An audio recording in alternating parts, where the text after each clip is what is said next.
السلام عليكم ورحمة الله وبركاته. موضوع اليوم حساس جدا، فيه الجواب الكافي والشافي والشرعي والعلمي إن شاء الله على الشبهات اللي كيطرحوها مجموعة تاع الأخوات، من ضمنهم متابعة عزيزة عليا اللي قالت لي أسماء راني تخربزت وجاني تا رمضان وبدا راسي أختي كيحرقني وما عرفت شنو ندير، واش ضروري اتباع السنة مع القرآن؟ ياك؟ وهذا إلا قلنا ضروري إذا القرآن ناقص. كذلك صوم الحائض علاش تصوم؟ قالت لك أنا أختي تخربزت وسمحت في كل شيء وبغيت نلقى شي جواب مقنع باش نشوف شنو غادي نتصرف. المهم السيدة عندها شبهات كيطيحوا علينا كاملين. المشكل هو ان الانسان يخلي داك الشبهه كتعشش له في الدماغ ديالو ولا داك الفكره اللي كتجيك عادي. التساؤل في الدين هو شيء مشروع الحمد لله. حنا ديننا اصلا الدين اللي ما عندوش الجواب للاسئله وماشي كيخاطب العقل والمنطق والقلب وكل شيء، راه ماشي دين. والحمد لله حنا الدين ديالنا فيه كل شيء، خص الانسان غير يقرا ويتثقف راسه. فاول حاجه قالت لك واش القران يعني ناقص بلا سنه؟ واش نتابع ولا ما نتابعش؟ اول حاجه حبيبتي الجواب ملي كيكون من القران نفسه. الله سبحانه وتعالى كيامرك بطاعه النبي وليس بالقرآن فقط، وقال وما أتاكم الرسول فخذوه وما نهاكم عنه فانتهوا. وكذلك كاينة آية أخرى ومن يطع الرسول فقد أطاع الله، كاين وأطيعوا الله وأطيعوا الرسول، وعدة آيات اللي كتحثنا وكتأمرنا بطاعة النبي عليه الصلاة والسلام. تقولي لي أسماء وأجب هذا الشيء للسنة، فانا غنطيعو يعني في داك الشيء اللي جابه يعني القران. واخا اختي، فشنو هي بعدا السنه؟ خصنا نفهمو. دابا حنا كنهضروا بشي كلمات ولكن حنا ما فاهمينهمش. السنه هو الشرح نتاع القران، ياك؟ وربي سبحانه وتعالى تا في القران تيقول لك بان النبي خاصو يشرح القران للناس. خصك تفهمي واحد القاعده فقهيه عندنا حنا في الشريعه، ان القران جاء بالقواعد والسنه جاءت بالتفصيل، اي الشرح. هذه هي السنه. المعنى نتاع السنه هو شرح القران، بحال اللي كاين في القانون، في القوانين الدوليه. اي دوله عندها القانون ديالها، ياك؟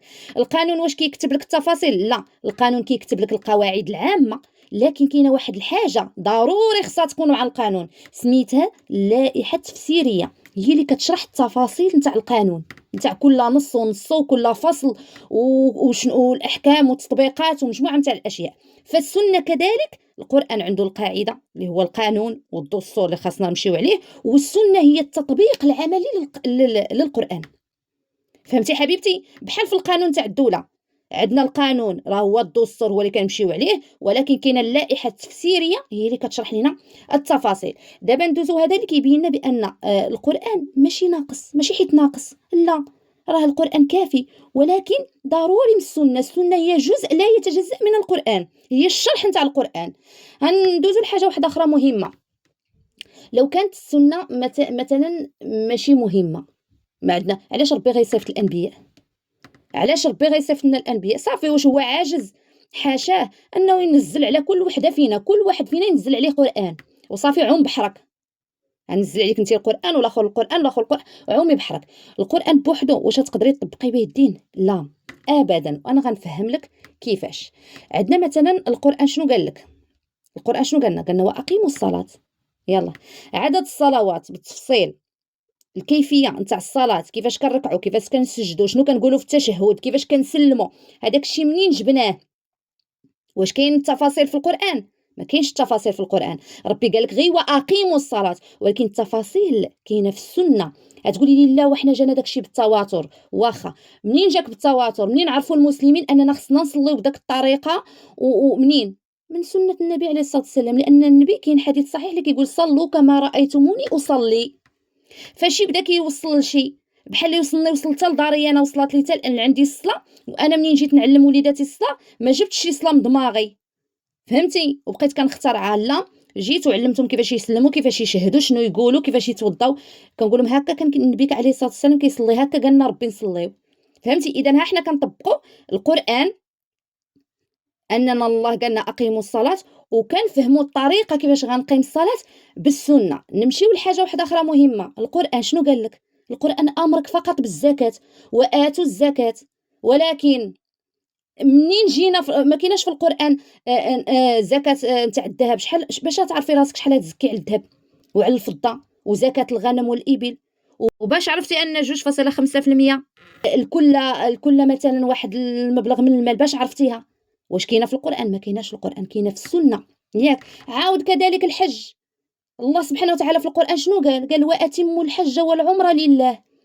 انتيا دابا انت بغيتي تمشي تحجي وتقولي داكشي اللي قال لي الله نتبع غير اللي كاين في القرآن، غادي تهزي الطياره ديالك وتمشي لمكه وغتوقفي توصلي تما، شنو غادي ديري؟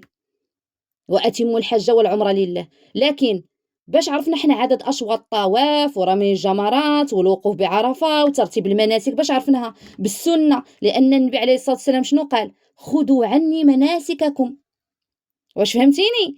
علاش امرنا الله سبحانه وتعالى بطاعه الرسول؟ وما اتاكم الرسول فخذوه وما نهاكم عنه فانتهوا. وهذا ليس ان القران ماشي كافي، هو تفصيل بحال اللي شرحت لك في القانون نتاع كل دوله.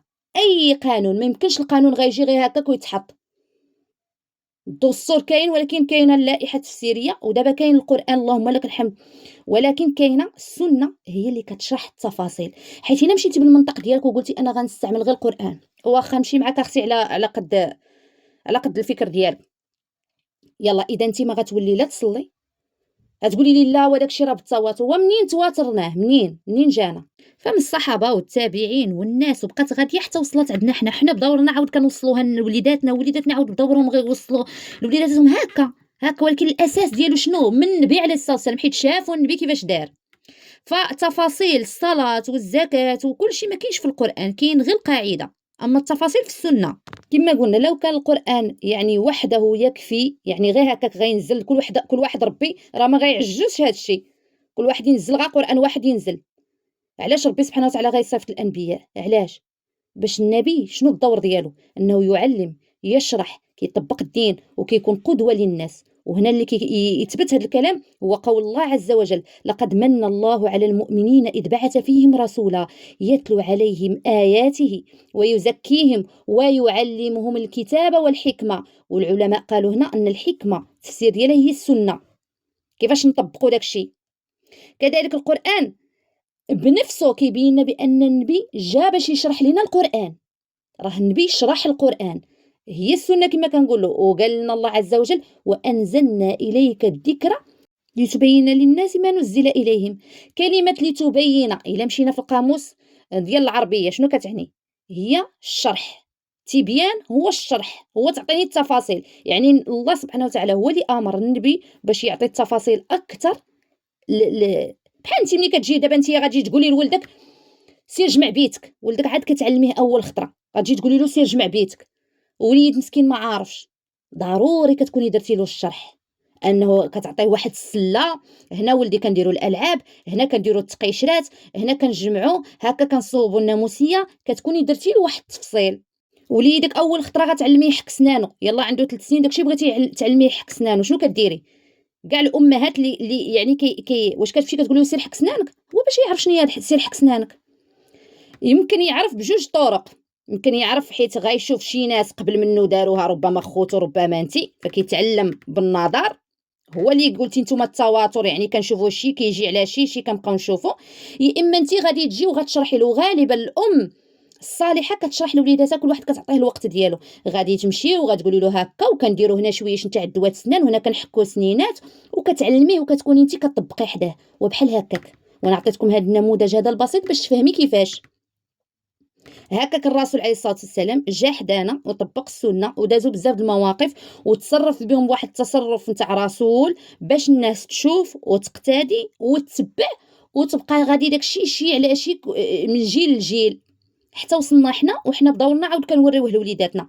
وهكذا اضافه ان حاجه واحده اخرى، الصحابه اللي وصلوا لنا القران واللي نقلوا لنا القران وداك الايات الكريمات اللي كنقراوها يوميا، هما نفسهم اللي نقلوا الاحاديث. لكن انا شفت واحد السيد كيقول لهم لا، راه النبي كاين واحد الحديث صحيح ان النبي نهى عن كتابه الاحاديث. وشوفوا التناقض، النبي نهاهم وهما ناضوا كيكتبوه. ماشي التناقض وماشي تحدي للنبي، فعلا النبي عليه الصلاه والسلام نهى في البدايه خوفا من اختلاط القران بغيره، نهاهم انهم يكتبوا الاحاديث، يعني داكشي لانهم كانوا كيشوفوا عن النبي بزاف نتاع التصرفات فكيكتبوا، تيكتبوا المواقف اللي وقعات. راه جا واحد الشاب سول النبي ها كيفاش رد النبي، هذا هو الحديث وهذه هي السنه. لكن في الاول نتاع الاسلام كان القران كينزل مفرق، فكانوا الصحابة كيكتبوا على الرقع وكانوا كيكتبوا على على العظام وعلى الجلود باش يحفظوه. فالنبي عليه الصلاة والسلام منعهم في ذاك الفترة أنهم يكتبوا الأحاديث غير مؤقتا، ياك، لأن كانت فترة حساسة ومرحلة حساسة حتى لا يختلط القرآن بالحديث. النبي عليه الصلاة والسلام منع فقط فترة مؤقتة، ولكن من بعد أمرهم بكتابة الأحاديث. علاش؟ لأن كانت ديك الساعات صافي القرآن محفوظ، وكانوا العرب معروفين بالحفظ وبالثبات، وكل كلمة وكل بالشكل بداك الشيء كان معروفين عليه.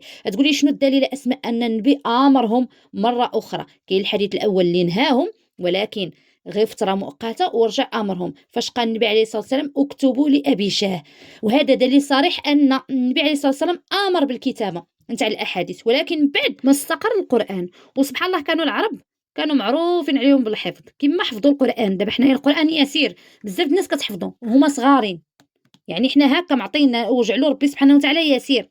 كما كانوا كيحفظوا القرآن فحفظوا حتى السنة كانوا محافظينها بلا ما يدونوها، يعني عارفين. فالخلاصة العلمية يعني من هذه القضية نتاع راه النبي اللي نهاهم، راه نهاهم واحد الفترة مؤقتة في بداية الإسلام لمنع الاختلاط القرآن بغيره، ومن بعد أذن بالكتابة لاحقا لأن السنة محفوظة بلا حتى كتابة. بحال انت ملي كتحضري في شي مجمع وكتشوفي شي قضية كتكون واقعة كتكوني عارفة الأحداث والتفاصيل، شكون دوا شكون قال شنو كانوا لابسين شنو كانوا هذيك هي السنة. بحال الشاب اللي جا عند النبي وقال له أدين لي بزاك بالزينة، قال له واش غترضاها لامك، واش بين له، لان في الدين ديالنا قال لك لا تقربوا الزنا، حرام تقرب للزنا ياك. ولكن منين نجي عنده داك الشاب كيبين له موقف، قال واش ترضاها لامك، واش ترضاها لختك، واش ترضاها، يعني قاصلوا داك النقطه نتاع يعني ما تبغيش الحاجه الضرر ليك، ما تبغيش حتى لواحد اخر. فهذه هي السنه، يعني كتكون كتشرح لك بالتفصيل. بحال اللي قلنا وعطيتكم نموذج نتاع الام اللي غتعلم وليد ديالها مثلا يحك سنانه ولا يدير شي حاجه، راه ما غاديش تجي وتقولي له سير حك سنانك، بالخصوص يكون عند وليد صغيور ما عارفش ما والو، راه ضروري كتمشي كتوريه، اولا سير جمع بيتك. الا درتيها غتكوني ظالمه. كيدير مسكين واجب خاصك توريه وتوضحي له، ومن بعد كترجع تجيك عاديه تقولي له سير جمع بيتك، ولا سير حك سنيناتك، ولا سير ولدي تصلي، حيت انت وريتيه الصلاه كيفاش كتكون، وريتيه كيفاش يجمع بيته، وريته كيفاش يحك سنانه. وهذه هي السنه حبيبتي. فاللي خاصنا نفهمو هو ان السنه ماشي دين اخر غير القران. السنه هي شرح القران والتطبيق ديالو. بحال الا ملي كتشري شي ماكينه تقولي لي نشري ماكينه ديال غسيل المواعن، ماكينه الصبانه، ماكينه النشافه، ضروري كيعطيوك معاه واحد الكتيب اللي كيشرحوا لك كل بوطونه وشنو.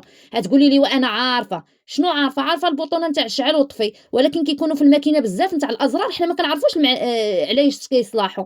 فمني كتمشي وكتقراي داك الكتيب وكتفصلي فيه فكتفهمي كل حاجه لاش دارت داك البوطونه، كل حاجه والمعنى ديالها. بحال قريتي داك الكتيب وما فهمتي شنو كديري، كترجعي كتبحثي على ناس اخرين اللي غيشرحوا لك بطريقه ابسط.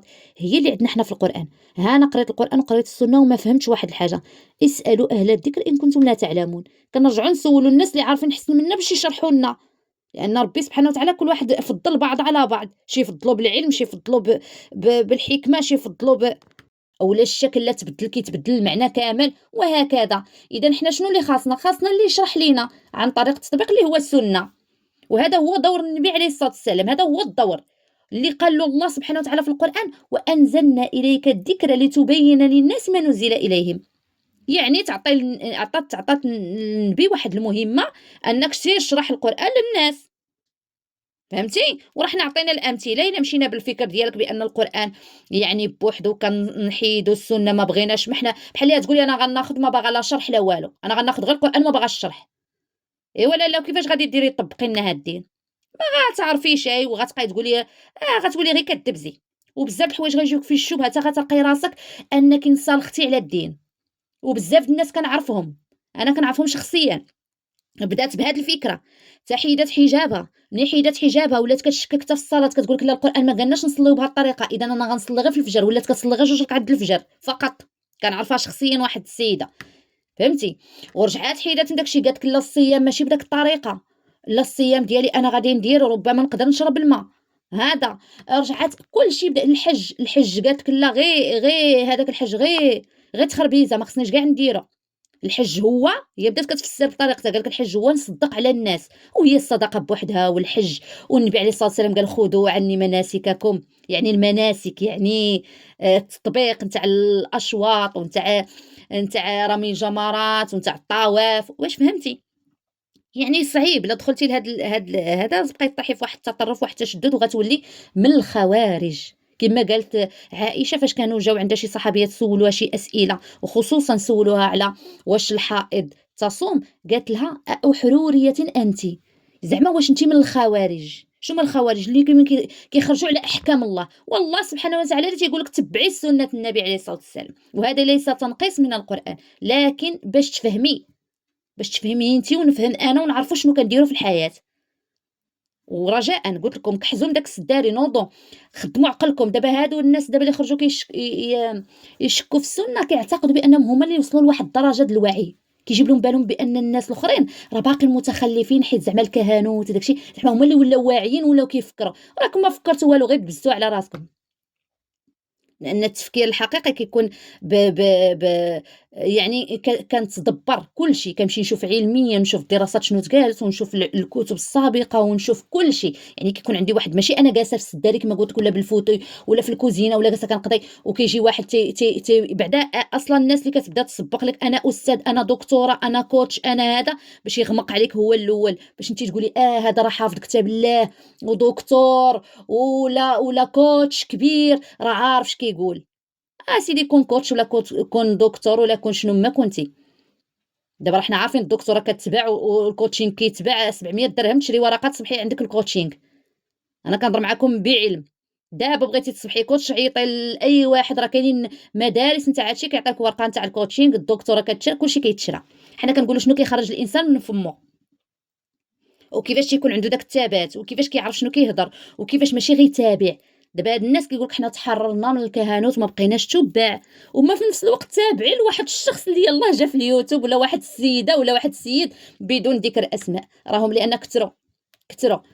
ها الكوتشينغا، ها الأستاذة، هذا هُما تابعينها. كتقول لك أنا ما باغاش نتبع الصحابة وداك الشيء، وبعدا الصحابة راه ثبت عليهم مواقف وكانوا يعاشروا النبي كوميم، وكتبع ناس ما كتعرفهمش غير من وراء الشاشة، فقط لأن عنده قناة وعنده منبر، وهي القناة ماشي شي حاجة. وتا هاد الفيديو هذا اللي قدمته لكم أنا ماشي اتباع لي، لا، هذا اتباع لمجيئة، حيت أنا جبت لكم الأدلة من القرآن والسنة. أنا فقط كناقلة وكندير الدور ديالي في الحياة كما أمرني الله سبحانه وتعالى. أنني إلا كان عندي شي علم، رحم الله من علم علما وعلمه، ولو يكون بسيط، لأن ما كتعرفوش الواقع ديالو في نفوس ناس آخرين، ربما توضح الرؤية، ربما بزاف ديال الحويجات، ربما كتشعلي في الداخل نتاع بزاف د العيال داك البولة نتاع البحث ونتاع التدبر ونتاع التساؤل، وهذا في حد ذاته شيء جميل الحمد لله. فكنتمنى نكون جاوبتك حبيبتي الجواب الكافي والشافي على هل اتباع القرآن وحده كافي، وإذا كان مع السنة والسنة واش كيعتبر القرآن ناقص؟ لا حبيبتي، راح نعطيتك الجواب في هذا الفيديو اللي كنتمنى أنه يكون كافي وشافي. إن أريد إلا الإصلاح ما استطعت، وما توفيقي إلا بالله، عليه توكلت وإليه أنيب. شكرا لكم.